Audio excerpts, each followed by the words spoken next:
So, ito po yung flyer slope ko, then stock lope. Tapos, dito po tayo nagbe-breed ngayon, sir, ng mga ipanlalaban natin ng summer sa Alegre One Lope Race and sa Manila Clubs. So, yan naman po si Dayang. Bale, yan po yung nag-first overall po ng IFPF natin, ng OB, ang off-color, quadruple crown, triple crown, at marami pang iba. Ang bloodline po niya is yung Stitch, cross ng Emil, tas cross po ng Victor Lim ulit. Ito po yung nag-overall champion. Ito po si Dayang.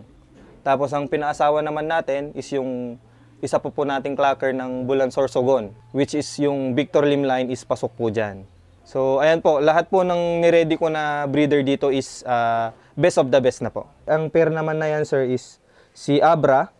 Bale, galing din yan kay Sir ay Compadre Don Domingo, pati na rin po yung hen na blue bar si Trudis Liit. Blood related po sila, bale line breeding po yan. So, ang kak naman na yan, sir, si Apex po yan, producer po natin, na bloodline po ni Sir Gerson Clemente.